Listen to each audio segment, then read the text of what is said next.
And we are in wine country as we are here at Sonoma Raceway. Think outside the oval. Is this place? It is a road course, one of the more better known NASCAR road courses.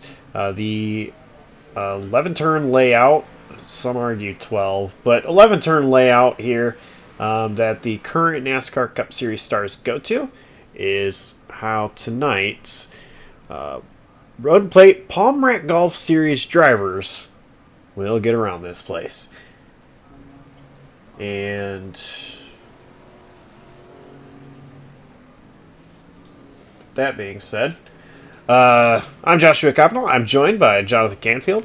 John, how you doing? Doing well, Josh. I'm excited to see these drivers take to this Sonoma road course, as I myself actually got to do just a couple weeks ago when Olivia Hayward was on the call with the Blazer Sim Racing Amsoil Truck Series. Hopefully some of these drivers have better luck than me, and I mean, we know time and time again that these drivers have such a broad skill when it comes to these NASCAR Xfinity Series cars on any given track. We've seen them go to multiple, we'll say, obscure type of road courses. And obviously with the fact of this being a road and plate league, we've seen them go to super speedways and do normal NASCAR Xfinity stuff. But tonight, what I would consider to be a normal NASCAR Xfinity road course, or at least at one point it was. And I'm excited to see how they handle it. For sure, and I just want to point out that I was also on the call for that race, by the way. But this track, it is an awesome track. I love it a lot. And qualifying is done. We're going to go ahead and take a look at our starting lineup. And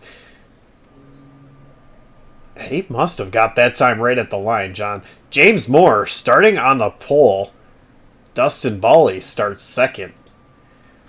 Third, it is Johnny Rapp. Brandon Brush will start P4. Devin Jack and Evan Hoopchak, 5th and 6th. Daniel Ott will start 7th. Ryan Campbell, P8.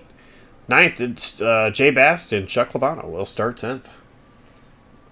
11th going to go to Edgar Sancinelli. You'll see Greg Rogers in that 12th position. 13th, Aaron Bray. 14th going to be Derek. We'll go with Fike, and I will get a confirmation at some point. Laura Wiseman going to be 15th. 16th will be William Kinder. Sam Stoner going to be back in 17th, and 18th is going to be Tom Wendt. Sean Campbell going to be starting 19th, and rounding out your top 20 is going to be Andrew White. 21st, going to see Robert Burbs, and 22nd, starting shotgun on the field, is going to be Benson Weaver. 22 drivers make up tonight's event. And short pace lap here. They will not go around the entire 12-track course. Or 12-track. 11-turn course. We do have 2 EOLs being given out tonight. James Moore, pole sitter, gets the nod for the pole, but he will drop to the back, along with Edgar Sancinelli, who was slated to start 11th. They'll both be dropped to the back here. So this kind of puts Johnny Rapp in the position of... It does, and speaking of him, I was getting ready to say, just real quick before we go green, keep an eye on that 52, as he'll be battling the number 29 of Daniel Ott in our bracket challenge.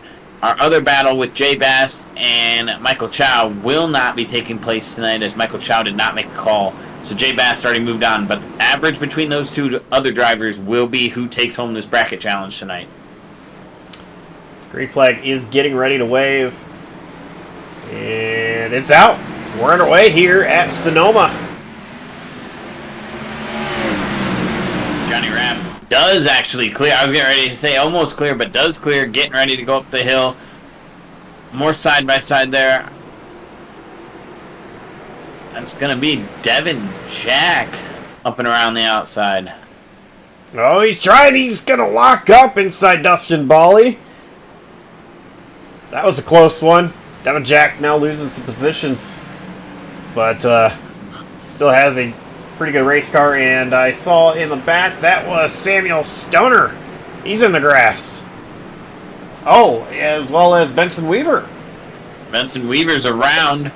Got some nose damage there on that number. Not some, a lot of nose damage on that number 1. But looking at drivers on the move already, Dan Ott started 7th. Looks like he's going to be up and in that 3rd position. So talk about drivers needing a good average here tonight. Dan Ott racing that 52 of Johnny Rapp, who's currently in the lead. What better way to try and position yourself than to try and chase him down? Only one car between our 2 bracket challenge drivers that are going to be battling here tonight.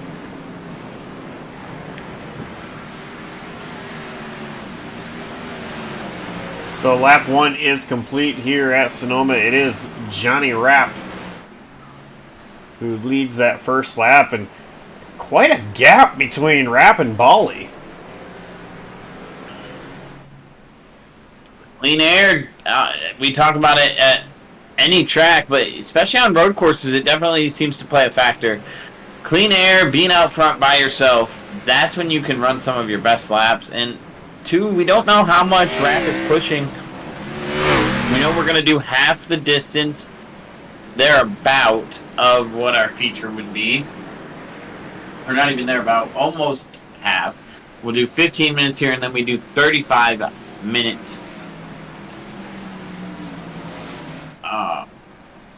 For the feature. Yeah. Thank you. Well, 35 minutes for the feature is what we'll be lining up for. So we know we're getting right about that halfway run. Usually there's no pit stops going to be scheduled during this 15 minutes. But we know it's not much further than 15 minutes usually on these road courses that we would be pushing it.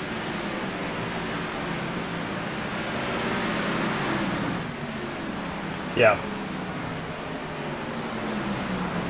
Well, at least have to make 1 pit stop in the feature race, but good to make it for the entire sprint race. We got Ryan Campbell kind of pressuring Evan Hoopchak for P6. Last week at the Chicago Street Course, it was a race that both Campbells wanted to forget. Ryan and Sean, neither one of them were having a good race there at Chicago.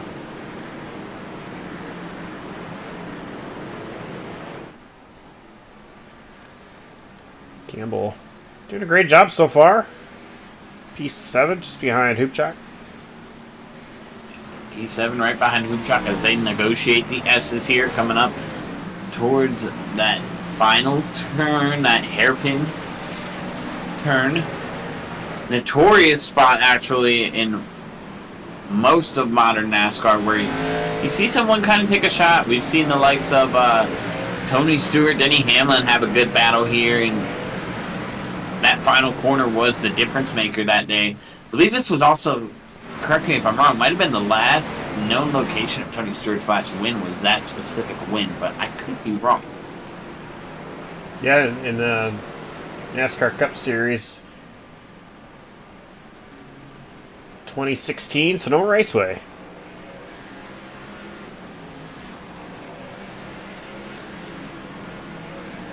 Johnny Rapp still out in front. Looking at the gap, though, the gap is opening up ever so slightly more. He's just, right now, a tick better as Dustin Balley's down in the 1:16.7s.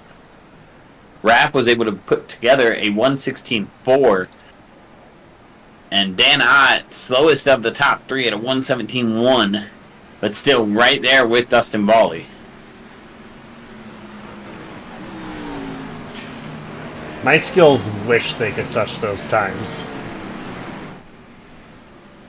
This track, it is a very fun track. I love watching racing here. I love racing here in iRacing. Not very good at it, but I still love doing it. This track is one of my favorite road courses for sure. Very fun track. I loved racing it just a couple weeks ago. Certainly have forgotten what it feels like to run this this road course, but I'd be lying if I said I wasn't relying on a lot of info coming from my console days. when I ran this just a couple weeks ago. Nice battle here for 10th. And Chuck Labano holding off Aaron Bray and James Moore. Remember, James Moore technically started on the pole. Qualified pole at least, but has had to make his way up from the back. P12 right now. I don't expect him to gain 11.8 seconds in 8 laps, but, you know, with the invert that we always have in these races, this could really benefit James Moore if he is able to get to Chuck Labano just a couple positions ahead. Absolutely correct, Josh. And I think that's the goal for the 12 right now is he knows that if he can just get to 10th place and he doesn't push the envelope, that's the as there's an incident just ahead that's going to be Greg Rogers going to go around right there in that tight corner. Looks like everyone is able to avoid. Was able to get a twofer there. Was able to get past Greg Rogers' spinning car as well as Aaron Bray. Now, let's go ahead and take a look back at our replay. See if we can see what happened to Greg Rogers.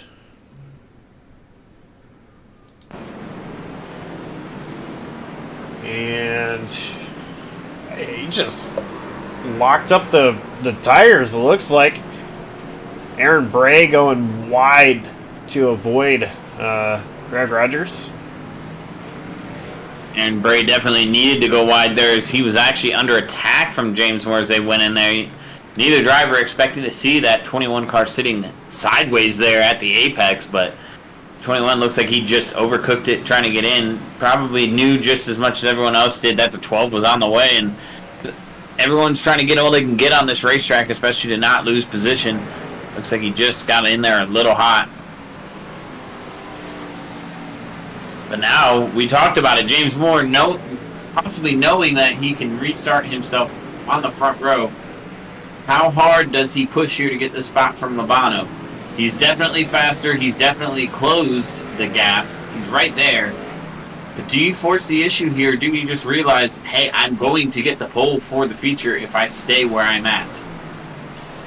You know, I mean, if you're James Moore, one thing that you got to think about is also because points are awarded for sprint racing, the sprint race and the feature race. So, you know, think about it. Do you want to lose a point to gain a position? And honestly, other than the start that Johnny Rapp had a great start to get him to the position that he's in.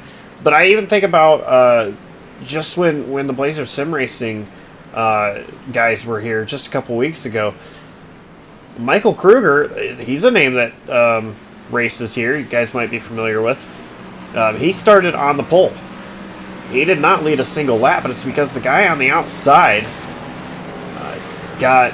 just when you get past turn 1, and I'm not exactly sure what corner that is, might be turn 2, it is a right-hander, and if you are able to stick on that side-by-side with the pole sitter or the leader, you're going to come out with the race lead. And at that point, there was not a thing Kruger could do. So my point of saying this is, and this is something that is very common here, look at where these guys are at. See that left-hander, that's turn 1. They're going to come up to this big right-hander right here. That's the area I'm talking about. And so, personally, if I'm James Moore, I might want to be on that right side.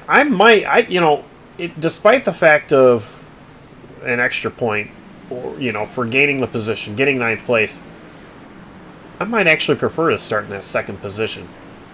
What we've seen tonight, too, already, though, is the other side of that. You said Johnny Rapp got a good start.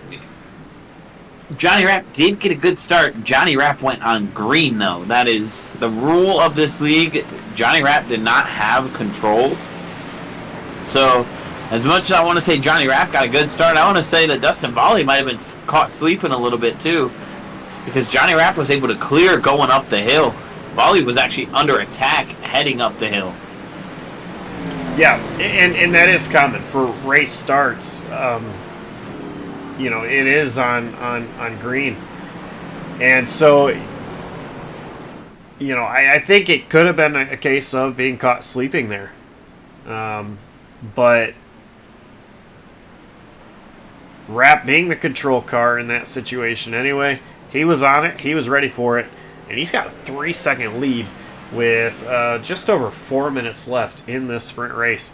James Moore and Chuck Labano still racing pretty hard for the 9th position. Oh, we've got a battle getting ready to start for 3rd. Dan Ott, Devin Jack. Devin Jack really closed up to the rear bumper of Daniel Ott. Behind them, Brandon Brush, Evan Hubchak, Brian Campbell, and that does look like the 53 of Jay Bast, all kind of nose to tail.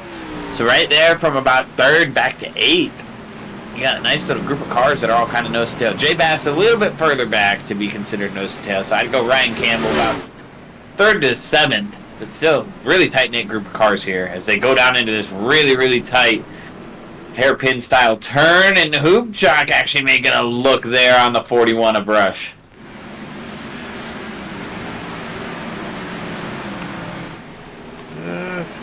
Not close enough now. Maybe upset car just a little bit. But Hubchak going to be under pressure from Campbell once again.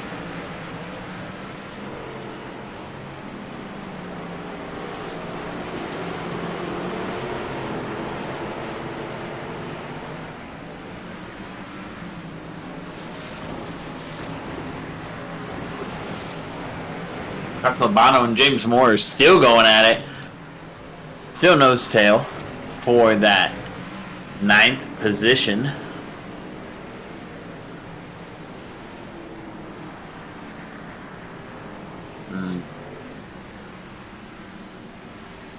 Few good battles going on.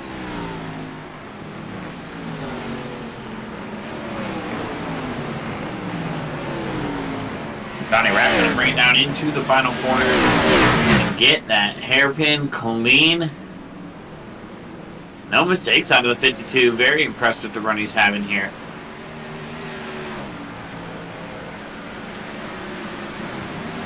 Johnny Rapp is doing an incredible job holding them off. And, oh my, I think Daniel Ott might have just caught the wall a little bit there.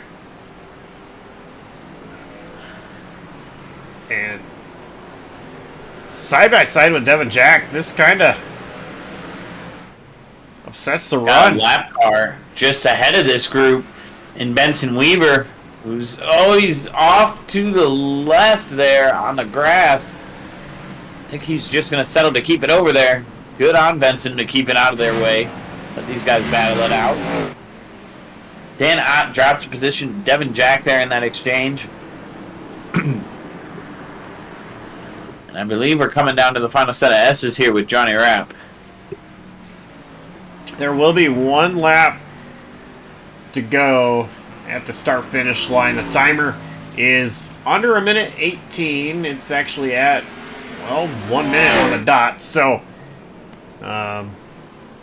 Johnny Rapp coming to... Sam Stoner had some kind of an issue as Johnny Rapp's actually catching that car.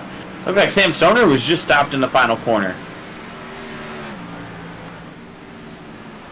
The white flag is waving. Johnny Rapp.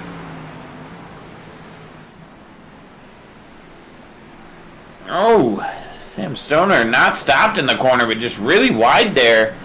Looked like the car maybe wheel hopped.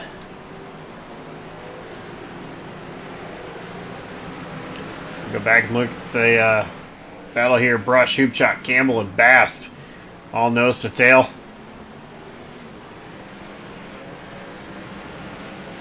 Jay Bast closing in really, really tight on Campbell. Lost a little bit of ground.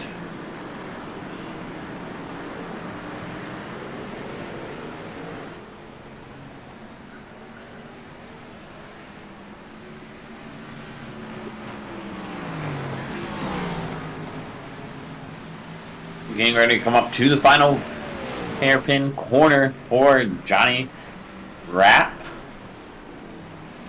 He gets in clean just behind Sam Stoner. Stoner is loose, but Johnny Rapp, he's through turn 11 cleanly. Checkered flag waving. Johnny Rapp's going to win the sprint race. Bali Jack Ott, Brush, Hoopchak, Campbell, Bast, Labano, and Moore are your top 10. Bray, Rogers, going to bring it home 12th. Kinder, 13th. 14th will be Edgar Sancinelli. 15th will be Laura Wiseman. 16th is going to be Derek BK. Tom Wendt going to bring it off 18th. Or 17th. 18th going to go to Robert Probst. 19th going to be Andrew White as he's coming off the final corner. Sean Campbell going to be in 20th. 21st will be Sam Stoner. And 22nd is going to be Benson Weaver. How they finish across the line.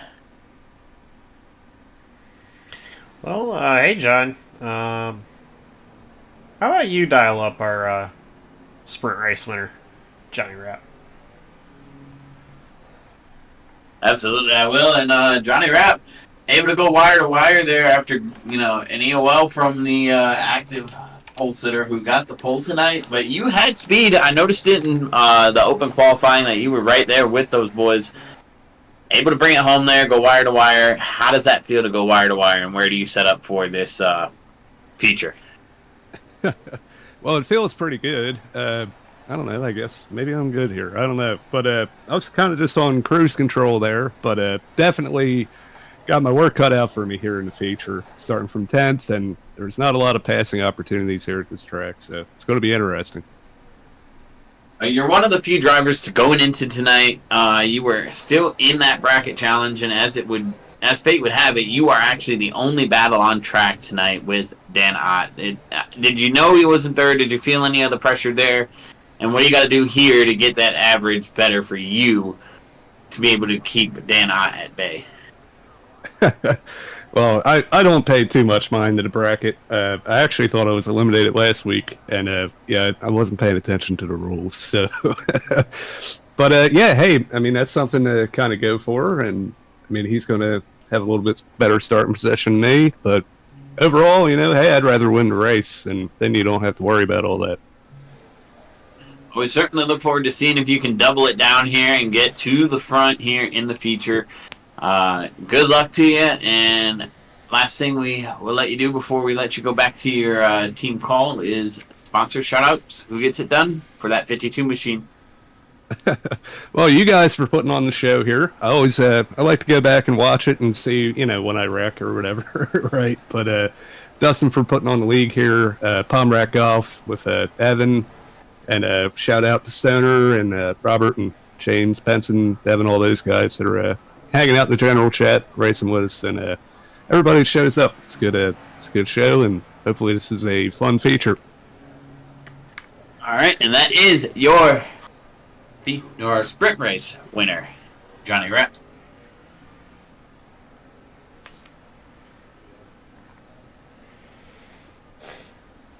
Josh, we get ready to stack them up here. Warm up nearly over. You see some drivers out there having fun. Some drivers out there getting, maybe a couple better corners where they felt like they were messed up. But I think we're in for a fun race here coming up to 35 minutes of racing. Gonna have some strategy play here. The sprint race is over. Now it's time to see who's gotten a strategy to win. And I think it's gonna be tough. Johnny Rapp talked about going to the lead and winning the feature and eliminating any doubt with his bracket challenge. But I think that's going to be tough with the guy who, played the invert a little bit, we'll say. Maybe not intentional, trying to get points there. He's definitely trying to pass Labano. But James Moore going to get that pole that he earned at the beginning of the night back by virtue of the invert. Yeah, and I think, it's going to be pretty interesting how this feature race plays out. There's a lot of uncertainty. You did hear Johnny Rapp say it is pretty tough to pass here. There's really only a couple passing opportunities here, and they are off turn 7 and turn 11. Turn 4, which is actually the turn before turn 7, the turn like literally just before it. I don't know how they can't count, but I didn't make up the turn names here. That is also an opportunity where you might be able to pass too, but it really is a place to set up a pass for turn 7. I don't know what's going to happen. A lot to unfold here in the next 35 minutes. And I'm looking forward to seeing what's going to happen, John. A lot of uncertainty. But you know what I do know?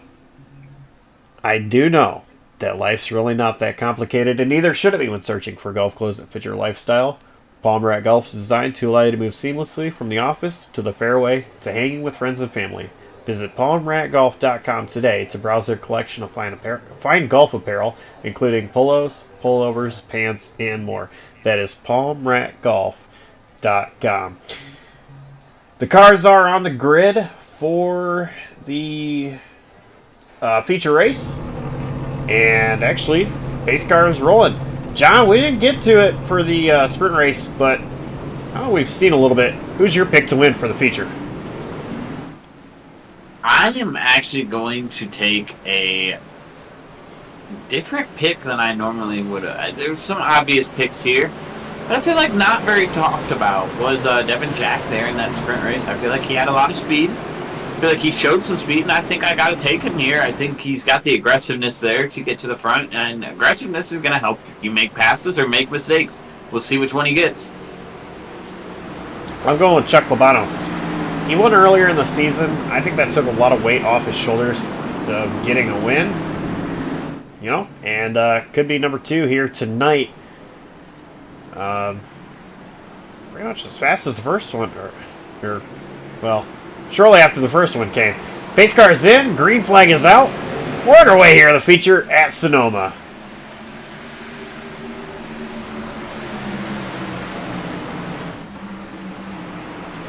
See right there, right away, what I was talking about from the sprint. Moore gets that good start there, and he clears. Labano chases. Labano not side by side heading up through these corners. Jay Bass actually gave up a spot there to Ryan Campbell. Ryan Campbell drops into 3rd. As Evan Hoopchak is on the bumper of that 53.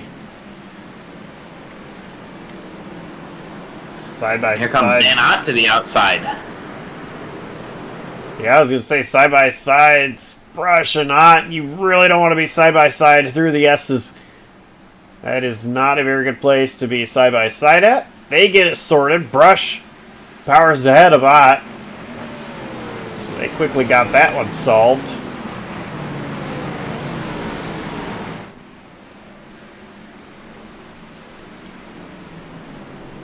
Dustin Bally might be under attack. Devin Jack does not make a move, but how about Johnny Rapp? He come in there a little bit hot.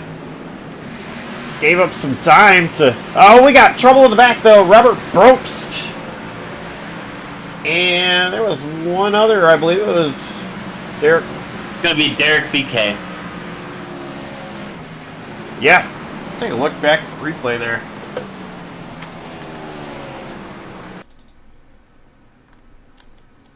And last week we were calling him Fouquet. And I didn't hear anything otherwise. But from the driver at some point. But some contact there. Looks like Derek went wide, and Ropes was there on the inside, and then just contact off the corner.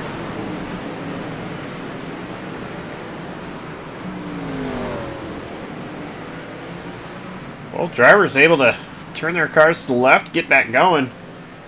Loss of time for both of them, though. Oh, we've got quite the battle going on for second right now. Labano is under fire from Campbell, Bass, and Hoopchak. 4 cars under a blanket as James Moore continues to drive away here. Chuck Labano on the outside here through turn 11. Not where you want to be. Going to be side by side with Bast. Bass not going to back out. Going to try to stick it up around the outside here. Well, Bast had Labano clear, but then gave up some time. Was able to get the advantage through that right-hander. So Jay Bast up P3 now. Johnny Rapp, at some point here, has lost a spot. Down to 11th. Greg Rogers was able to get around him.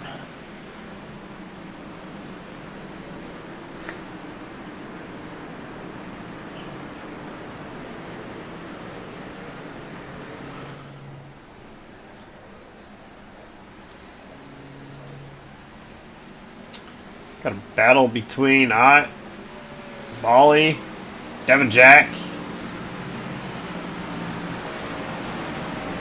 Rapp, stay patient here. Rapp can get quite a few positions.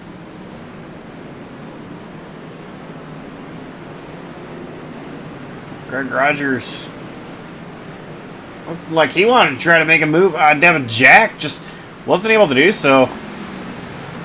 I looked a little slow getting into turn 11.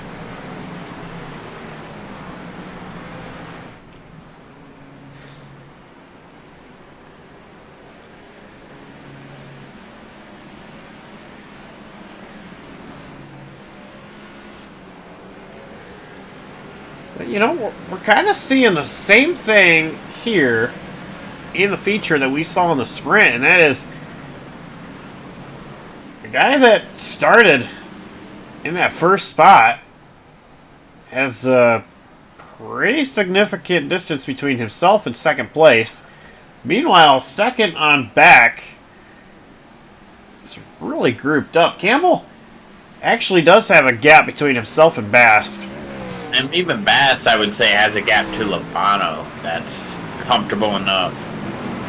Labano, maybe to Hoopchak, has a somewhat comfortable gap, but Hoopchak, really the first one going to be under fire with Brush. Bolly. As Devin Jack moves up to the outside of Bolly there, going to open him up for the exit attack by Greg Rogers. Greg Rogers not able to get there, and Johnny Rapp still mired back there behind Rogers, not making any progress as of yet. Now I say yet because there's still a lot of time left in this race. We still got one guaranteed pit stop, and there's still some chaos that can take place. You know, I wonder if dirty air is affecting him as well. Johnny Rapp, that is. Had all that clean air, and real quick before I get on to that point, side-by-side battle between Jack and Bolly. Jack to the inside, Bolly has to go a little bit wide. He powers down, though. Bolly staying ahead of Jack. Where I was going to go with that, too, is you say dirty air. I say dirty braking zones is the biggest thing.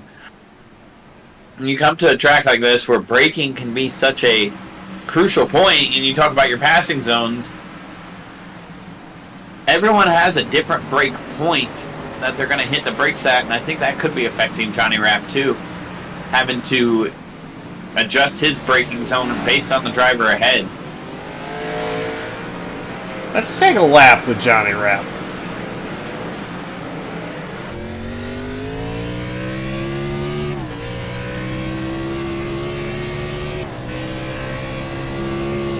Start finish line. Going up turn 1. Big hill. Kind of blinding left corner. Before another blind right hand corner. You'll notice there's a lot of blind corners here at Sonoma.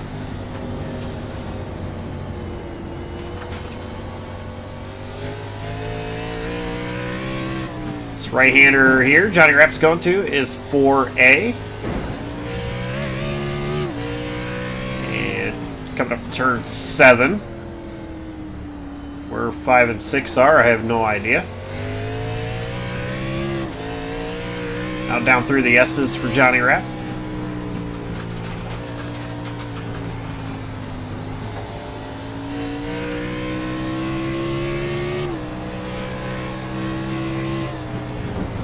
Turn 10 right here. And big heavy braking zone. The hairpin, turn 11.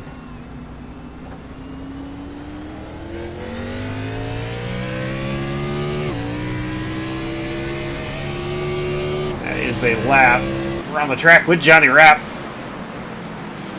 You know, one thing I noticed, and I'm not really sure, but Greg Rogers is doing a great job holding on to 10th place.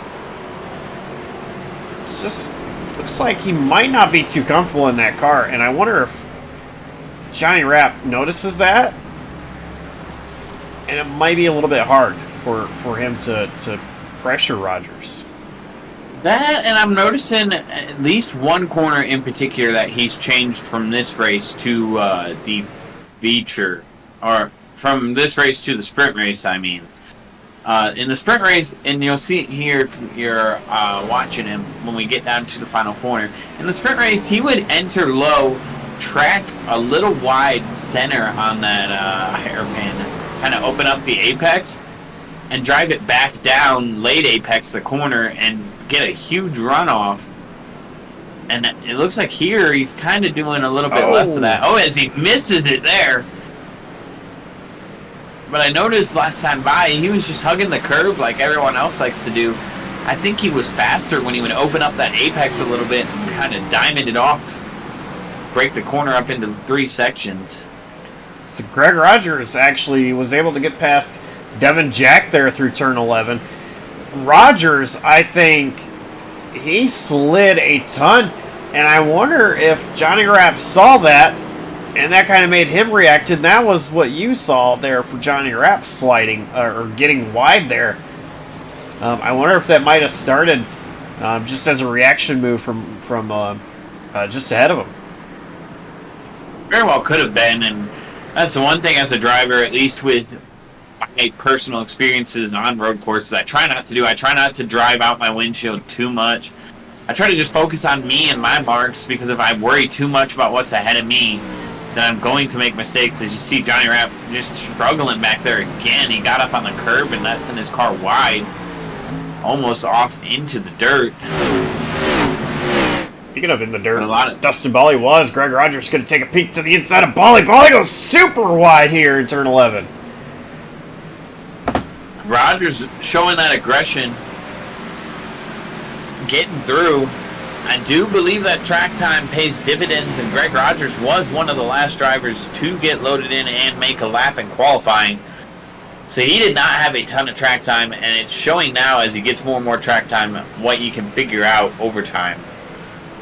You know, I just said I think Greg Rogers doesn't look comfortable in that car, and so far, ever since I've made that comment, he's made 2 huge moves. I think he's saying, Josh, you're stupid, look at me. And I mean, 2 incredible moves. Oh, Dustin Bally almost went nose first into the wall off of turn 4. Well, we've seen Greg Rogers do good at other road courses that we broadcasted here with this league. I just think tonight was a case of he got here late. He barely got a lap down. For what it's worth, his lap was respectable, not in the 116s like most of our front runners, but he was in a 117.35, and he just now is starting to pick back up those times that we've seen in qualifying. But it's a different scenario. We've got almost 15 minutes of tire wear on the car already. So it's a different scenario, certainly. His 117.3 in qualifying is nowhere near the same that he's putting down now at a 117.6 on older tires. I think if you put this 21 on fresh tires, he might, just might, surprise us and be one of the fastest cars on the track.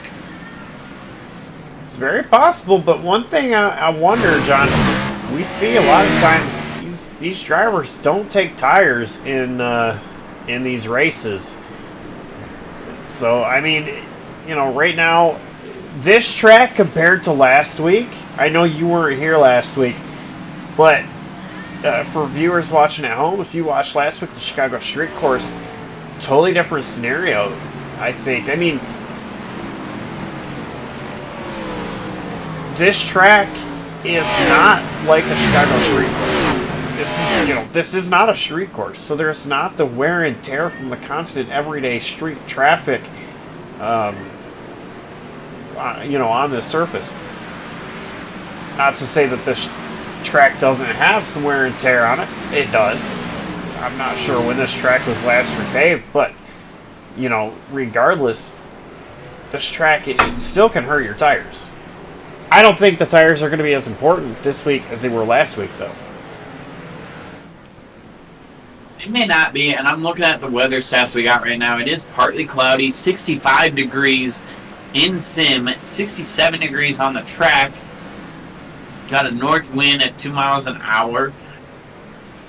Dry track, obviously, no rain. And they run static weather so that 65 degrees is what we're going to see the entire race. And I just wonder, with the temps being that low, I mean, Josh, you were in the booth and you called it a couple weeks ago, but we were on a very hot track compared to what this track is currently set at. I wonder if that extra grip could cause these guys to burn through tires a little faster. I mean, you could push a little bit more, but you're not going to be sliding like you were when the BSR Truck Series was here, because the track temperature is not that hot. Now, I do want to point out that battle we just saw between Daniel Ott and Evan Hoopchak. Those guys were going at it there down the S's that last lap, and the fact that all three of these guys, and I know I just mentioned two, but Greg Rogers included in that, is still driving straight with all fenders on the car, kind of surprises me. And Rogers is going to make a move under Ott. This actually might allow Bali to do the same through turn 7. It does. A little bit of contact. Oh, contact. They stay straight somehow, some way, but give Rogers another position. And we do have pit stops happening, by the way. Laura Wiseman came down that last time by. Went, Stoner, Kinder, and Weaver down pit road. Daniel Ott coming down right now. And right there, you see that yellow line? That's where the pit speed limit actually starts. You can go as fast as you possibly can. Still trying to get through turn 11 in a lot tighter radius. Or not tighter radius, but tighter... it's not as wide there. Narrow. There we go. It's a lot narrower. Anyway, Brandon Brush battling with Chuck Labano for P4. And you have Greg Rogers trying to get around Evan Hoopchak just behind. Oh, Devin Jacka slide through 7. Somehow keeps it straight and ahead of Johnny Rapp. Wow. That was... Oh, it was off the front bumper of Johnny Rapp. That explains why he stayed ahead. Johnny Rapp makes a mistake. Gets into the back of the 49, and, I mean, credit Devin Jack. Keeps that thing straight. Both drivers might have a little bit of damage, but wow, that could have been a lot worse. Johnny Rapp has some heavy nose damage to the front of that 52 machine.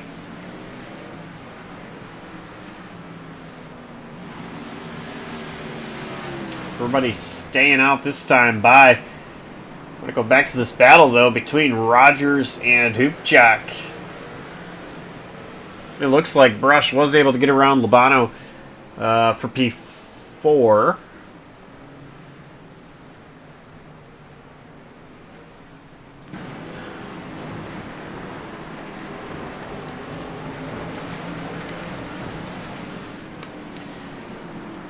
Rogers not pressing the move right now on Hoopchak.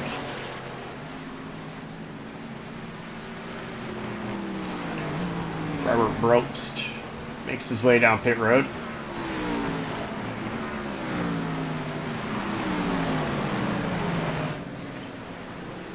James Moore stays out another time.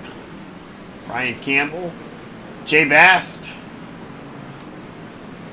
You get to elect to come down pit road. We have one taker. It is Greg Rogers. And I think that's going to be one to watch there, as he was probably one of our faster guys there on older tires. Last lap at speed for him was a 1:17.6. Our leader, James Moore, who's been in a little bit of lap traffic, so we'll cut him some slack, but still at a 1:17.9. See, count 3/10 there. I mean, he was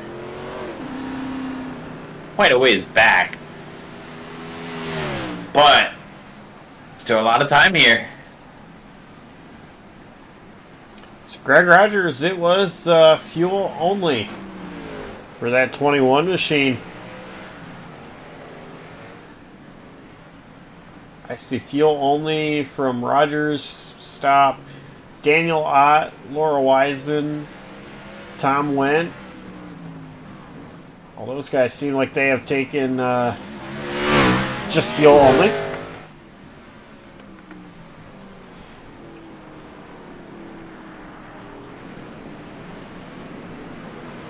Chuck Labano, a little lock up there in 11.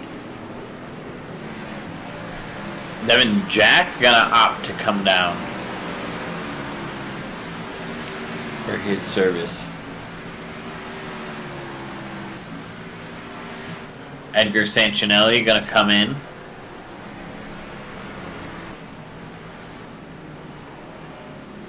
So right now, Aaron Bray, I believe, may have made his stop. I'm not too sure. I wasn't paying that close attention to drivers that were coming in. But negative on Aaron Bray. So Aaron Bray, Dustin Bally, Evan Hubchak, Chuck Labano, Johnny Rapp, Brush, Bass, Campbell, Moore are your drivers that still need to make pit stop.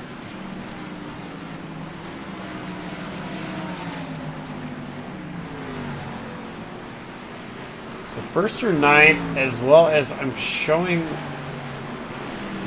Derek Paquette has yet to come down pit road as well. Paquette, though, running 17th place. Actually, just ahead of your race leader. We got Chuck Labano and Evan Hubchak both on pit road.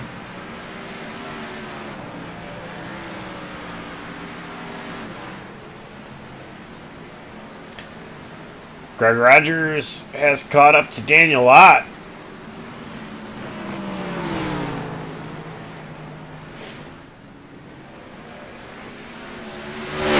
Rogers looking drivers right here in the heavy braking zone in 11. Ott, I think he just didn't want to play there. Gave the position. Rogers, another big move out of that 21.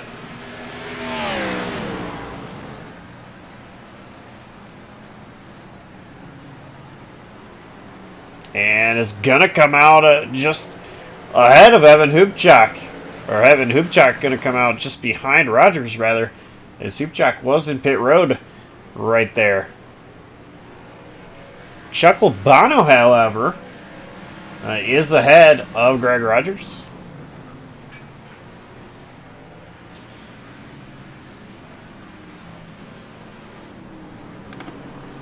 James Moore still electing not to come to pit road. Ryan Campbell, Jay Bass, Brandon Brush, Dustin Bally.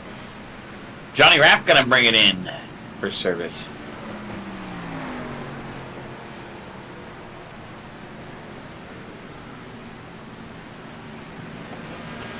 Nice. Soon get a fast repair as well. Quickly repair 52, so he no longer has engine damage, which might be affecting some aero right now.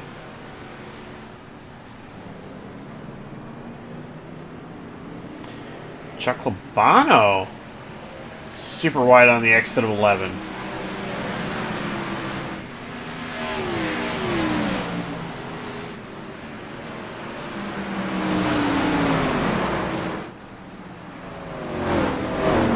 So telemetry is saying, or the ticker is saying 10 to go, but remember it is not a lapped race, or go by how many laps there are. It is by time, and the current time is 12 minutes. well, on the dot. Left in the Still race. no budge from James Moore. Ryan Campbell is going to budge. He'll bring it in. Jay Bass also. Brandon Brush. Dustin Bawley and James Moore are going to be the ones to stay out here. We'll see what Aaron Bray does.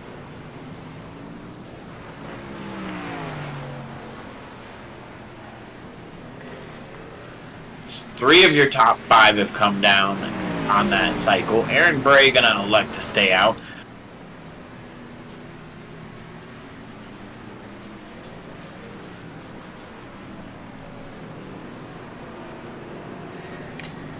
These 3 are under Blanket, Labano, Rogers, and Hoopchak.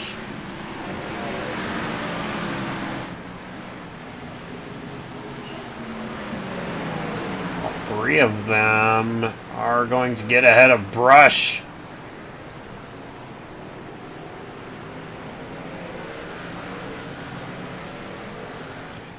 Bray, I think, still needs to pit. I don't know. We're getting really deep into this one. I'm starting to wonder.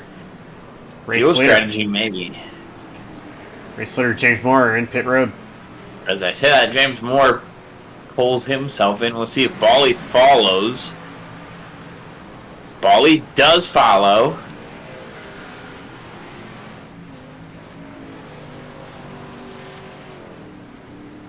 So Aaron Bray's still out here, actually being caught by Ryan Campbell. We'll see if Aaron Bray brings it in this time. He does. Moore taking tires.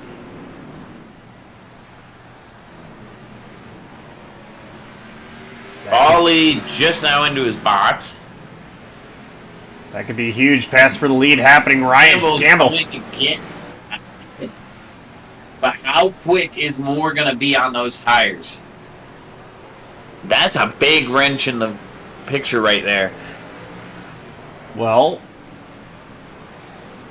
cold tires are cold. He's going to have to let those things get up to temperature, and it'll take about a lap to do so, and you've only got 9 minutes and 23 seconds left in the race. I don't know if the difference is going to be that good. Greg Rogers on the attack of Chuck Labano right now as they come out of 7 and down into the S's.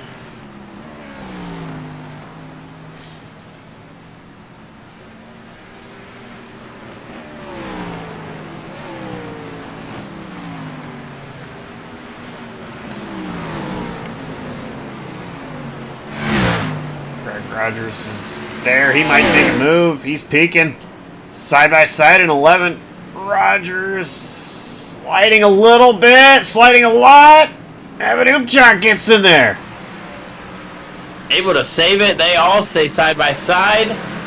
Coming across the line. It looks like Labano's going to beat him there, but Rogers going to have the preferred lane heading up the hill. If Labano can hang on here, I don't think he does. Great job by Labano. Really battling with Rogers. Also doing a great job of hanging on. There it is. Rogers clears. Labano gets crossed over. Labano actually going to have the advantage here in turn 4. Rogers goes way deep, though, and he's actually going to make it stick around the outside. And Hoopchak now going to be looking on the outside going into 7. And oh, that was too close. Hoopchak at the disadvantage there, and 7 actually going to be now under attack from Brandon Brush. Meanwhile, we've got a battle for the lead. James Moore has caught Ryan Campbell. He has. I'm kind of impressed. It was that quick. I don't know if something happened. Right now, Campbell holding off James Moore with, we're looking at possibly 6 to go.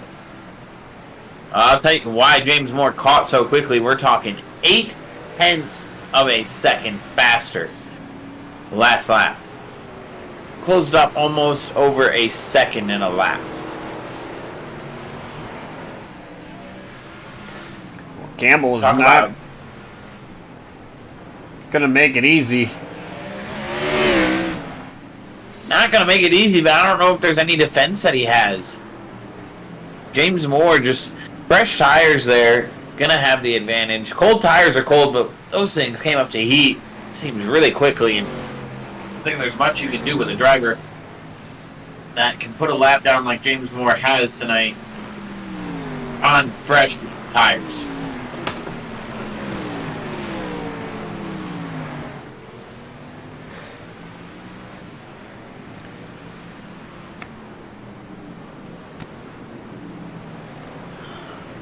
James Moore does have the lead.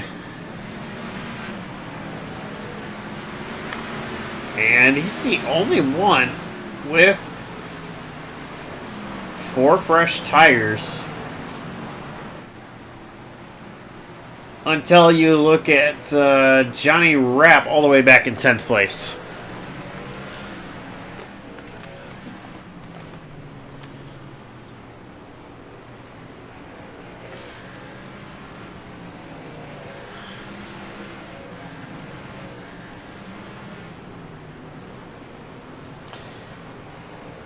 Greg Rogers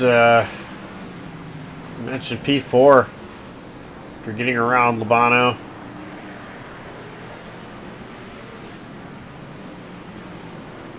Ooh. And looking at our bracket battle right now, Dan Ott down in 9th, Johnny Rapp down in 10th. Dan Ott would have to, if Johnny Rapp doesn't improve his position, Dan Ott needs a 7th place finish to, I believe, take the bracket challenge. Johnny Rapp, if he finishes where he's at, his average is going to be 5.5, first and 10th.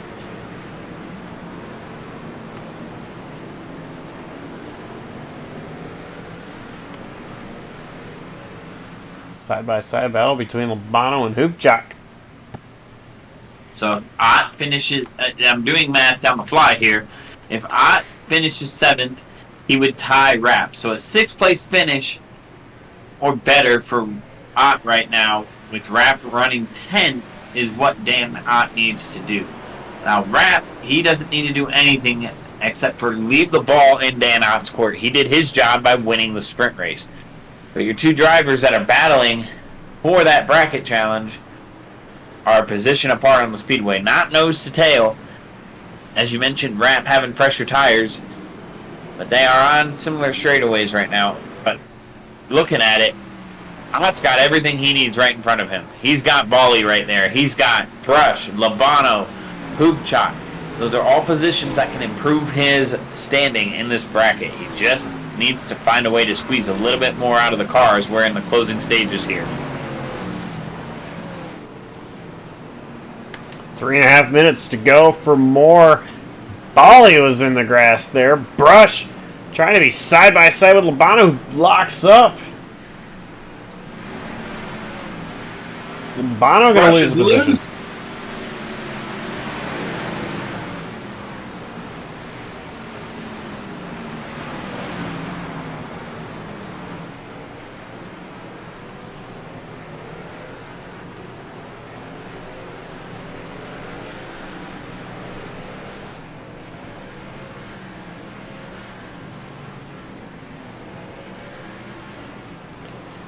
Guys, all single file. Brush looks like he might be struggling a little bit through this section of the track.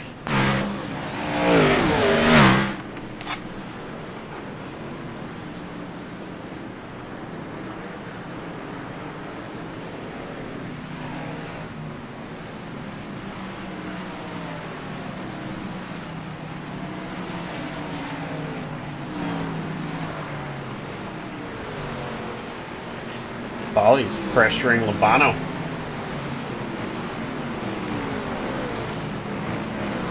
Johnny Rapp has caught up to Daniel Ott here for that 9th position. Johnny Rab can seal his own fate at this point. It's practically sealed for him as long as nothing crazy happens, but passing Dan Ott here, going around the outside, that's going to seal it if that's how it remains. Taking control of it, talked to him in the interview, said the easiest way to ensure that it happens is go and win the feature, but also just being ahead of that 29 is going to be what helps him.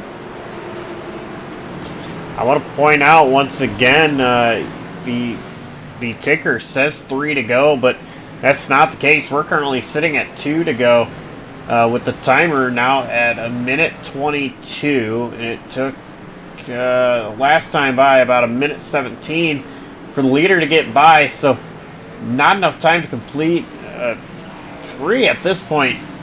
So leader, James Moore, he's actually going to be approaching the white flag.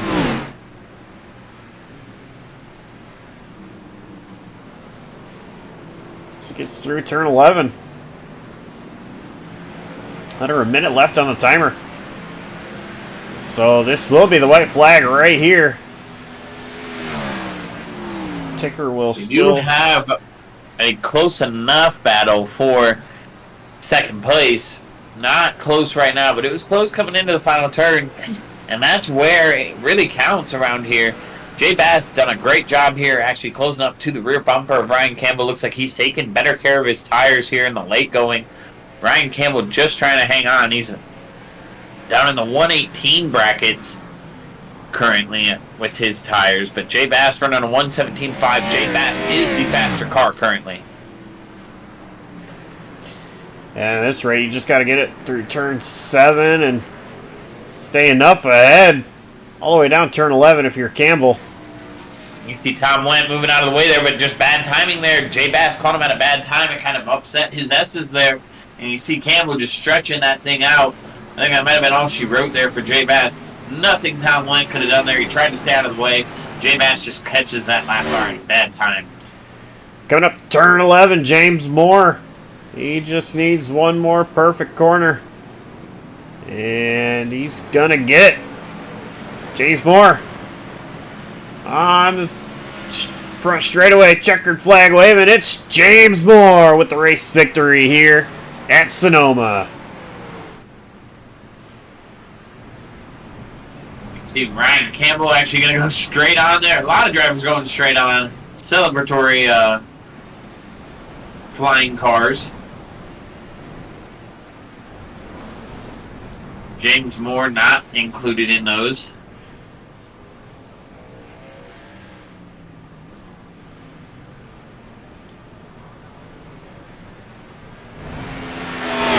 Edgar Sancinelli going to hit the jump. I mean, just practically a junkyard over there with all the cars we've got over there. Looks like everybody's going to hit the jump. Laura Wiseman actually stuck the landing there. That might have been the more impressive jump of the night. It's gone from a stock car race to a demolition derby.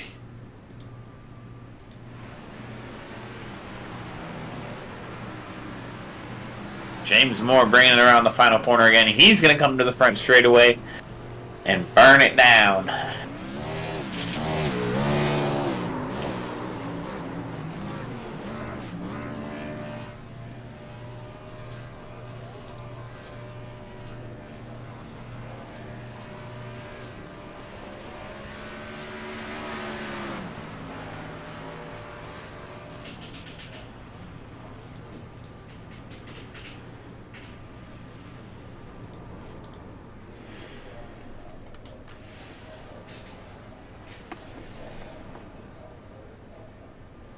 Sure, that is a very happy James Moore taking the win at Sonoma.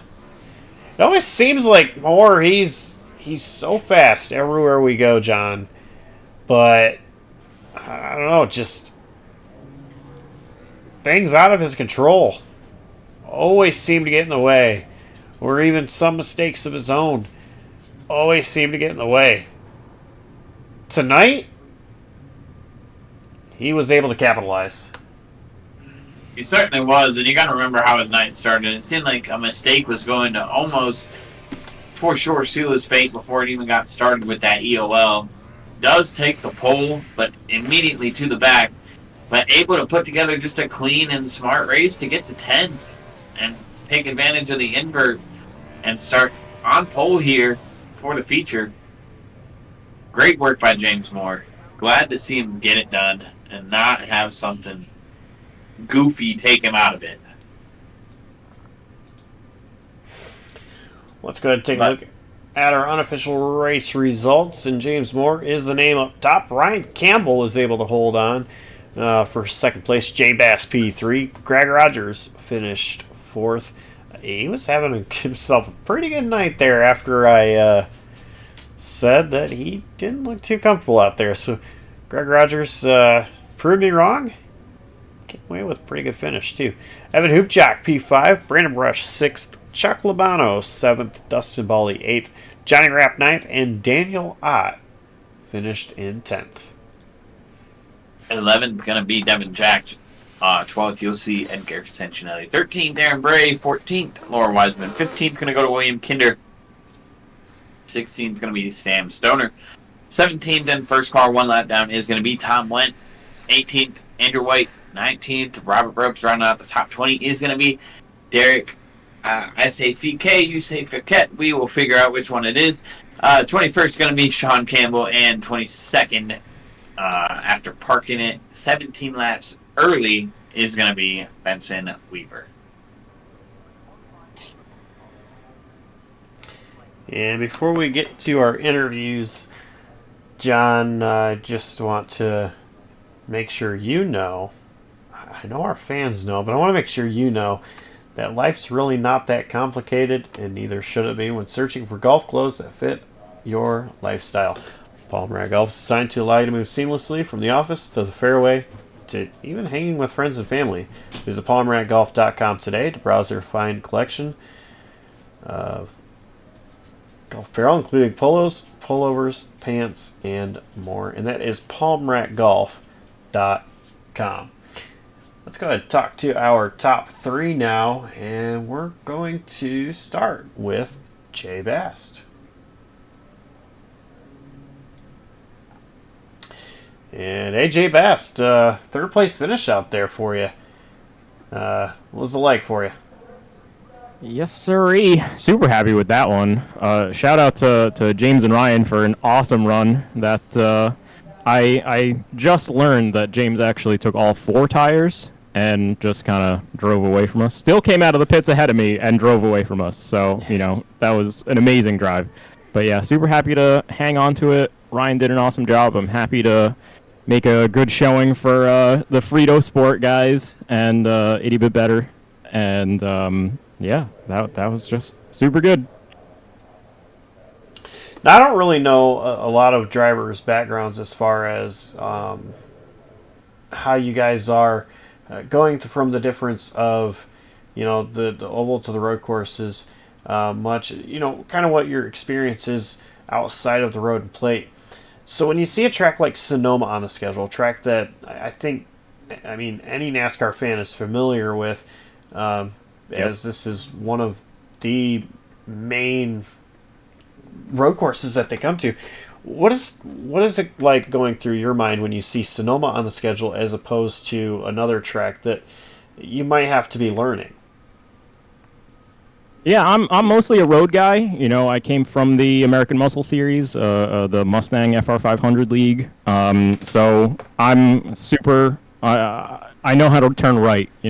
So it's always fun to get one of these tracks. Like Sonoma, Road America, some of the tracks that the NASCAR guys are more familiar with, because then the top 10 gets a little more mixed up. You get folks like Johnny Rapp and Devin Jack and all those folks, in the mix too. So that it's always super fun. But I love Sonoma. There's so much elevation.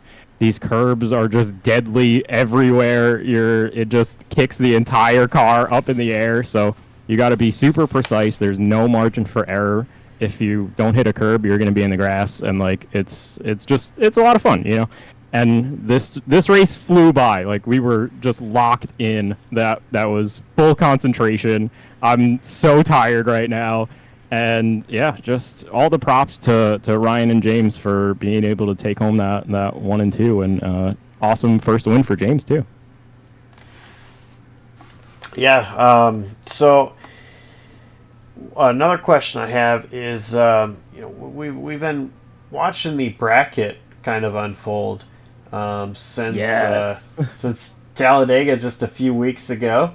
You had a pretty tough battle with Michael Chow tonight, but you came out on top. I know he wasn't here, but so you're advancing. That was the only way I was going to win. So you're advancing, and I believe you are going to be going up against Johnny Rapp as long as Jonathan Canfield's word is correct.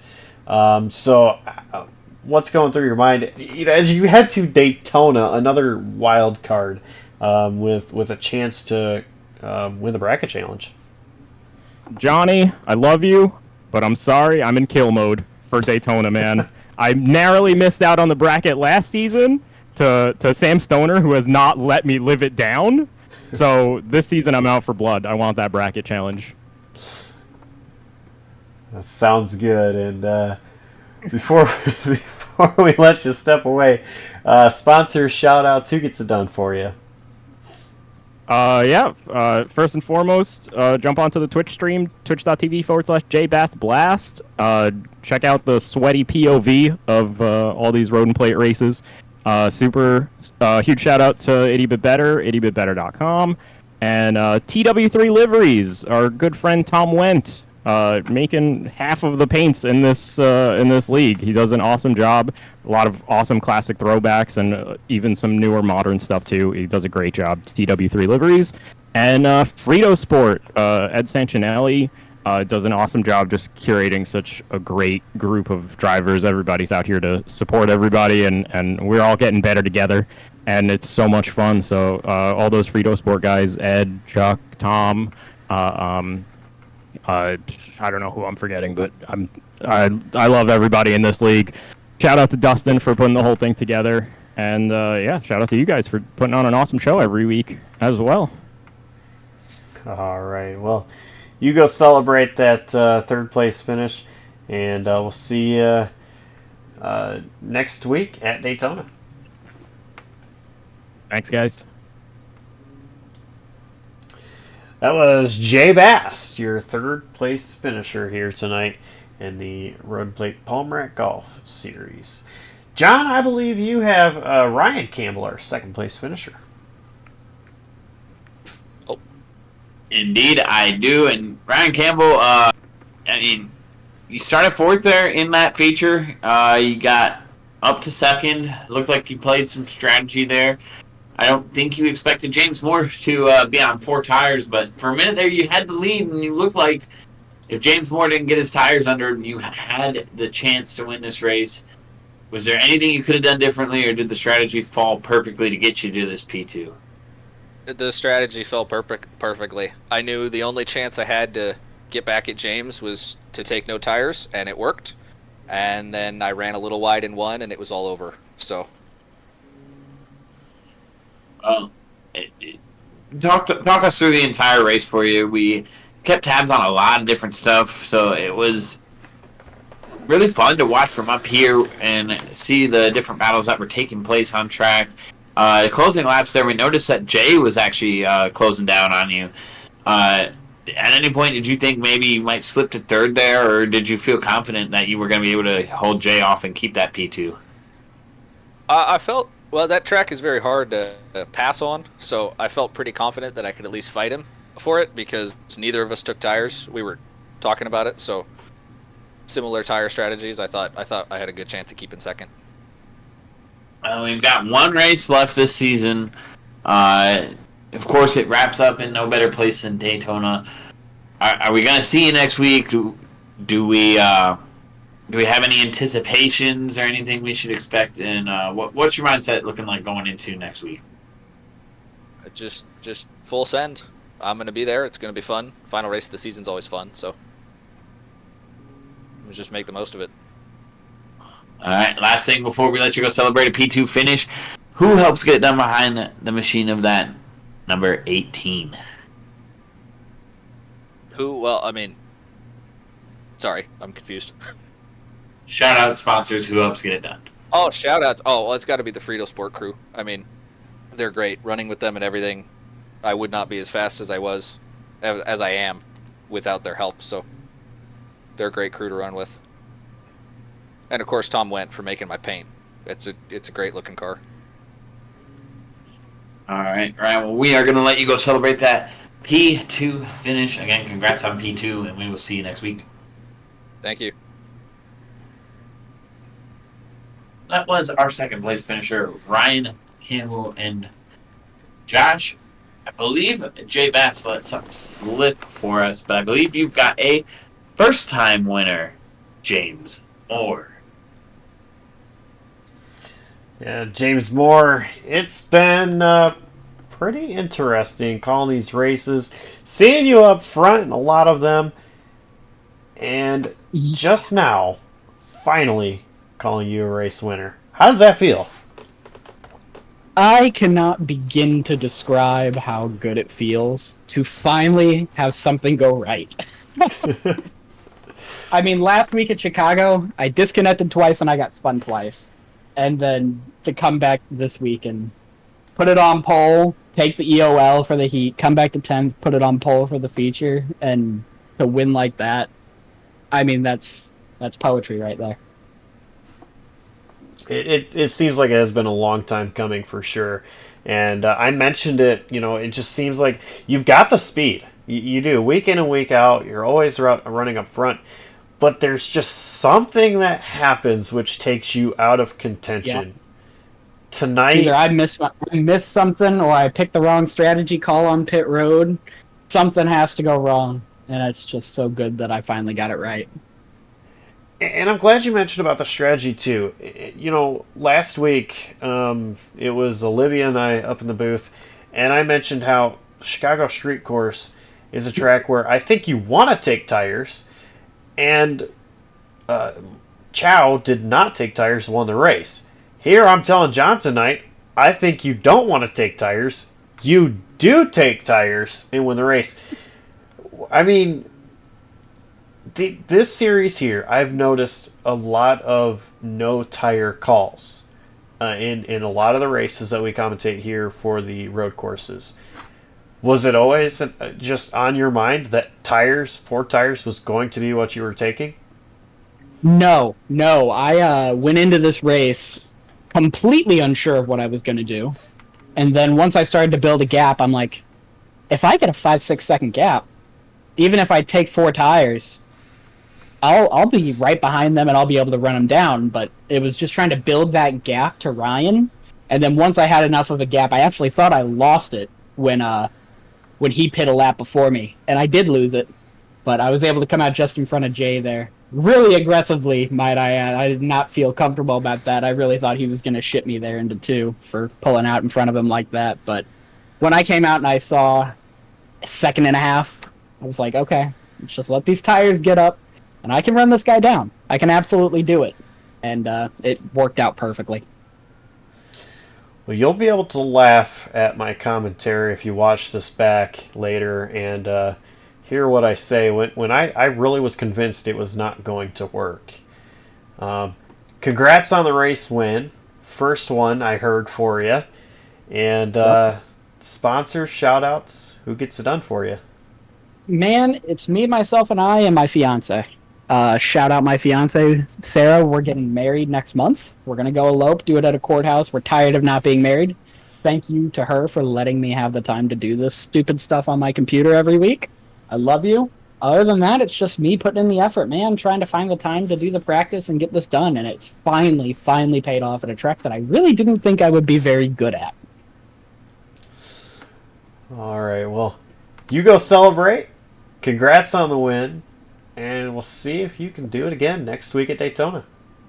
Hey, thanks, guys. Thanks for all you guys do. You guys put on a phenomenal show. You guys do this incredibly well. Thanks for being here each and every week. Thank you so much. Race winner. A very happy race winner, James Moore.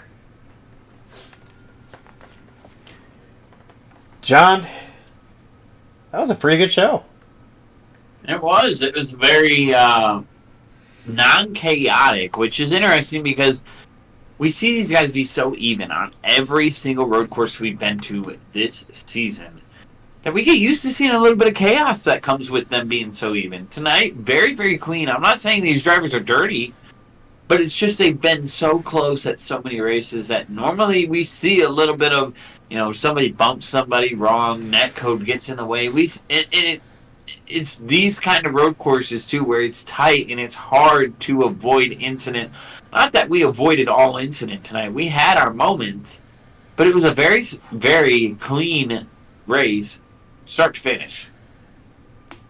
Yeah, and I'm not sure if it has a lot to do with the fact that, I keep mentioning it. Sonoma is a track that a lot of us are familiar with in the NASCAR world. And, I'm not sure if that has to do with it. It's a track that, can be a whole lot more familiar.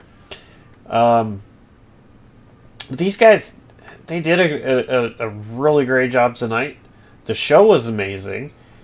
And, I mean, this was the penultimate race of the season. Yeah. Technicality, yes. We do technically get 2 races next week, but all considered one event. Well, yes. But, yeah, this was the final road course race of the season, as next week it is Daytona. Going to have the sprint and the feature there. Finish out the season. We'll have a champion crown. We'll see who wins the bracket between Johnny Rapp and Jay Bass. We heard Jay Bass call out Johnny Rapp. And I think, first of all, Daytona is such a wild card anyway. So much uncertainty goes into those races. And, you put more on the line there with who's going to win the championship for one. And then you also have the bracket going on here, the final for that. Kind of like you got a few races inside of one race. Yeah, calamity at Daytona is always a given. You throw that kind of wrench in there with the championship and the bracket challenge, and it's going to be an interesting race. And there's one thing that I think, lived by more recently with super speedway racing, which this goes to all the drivers, and they would probably agree as well. There's a skill that's involved with super speedway racing, but it's a skill to get to the front. The luck comes in making it to the end of the race. But it's going to be a luck-filled type of race next week. It's just that's what Daytona brings out. We've seen it with real life stuff this past weekend. By the way, welcome back, NASCAR. We all love having real life racing back and being able to watch it. But we've seen it just this past weekend in the real world where you've got luck happening for some drivers. I can't put it any other way than William Byron was in 9th coming to the white flag and ends up winning the Daytona 500 because of a wreck. Takes skill to miss the wreck, and it takes a full team effort to miss a wreck like that, but it is still a lot of luck involved to not have something go wrong in that moment. For sure, and it's going to be a show that is going to be a whole lot of fun to see next week when these Road Plate Palm Rack Golf drivers head to the high banks of the Daytona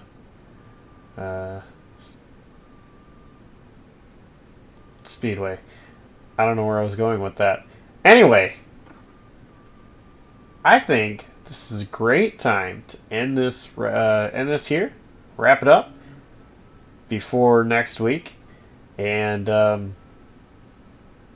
first of all, we do have one race coming up on JCTV before Road Plate next week, and that is going to be the Blazer Sim Racing Amsoil Truck Series on Saturday night at Texas Motor Speedway.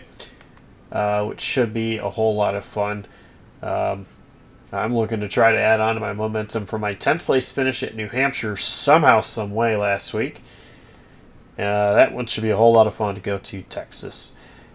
And then, of course, same place, same time, 1 week from tonight, it will be the season finale for the Road Plate Palmer Golf guys at Daytona. So, lot to look forward to. And cannot wait for that.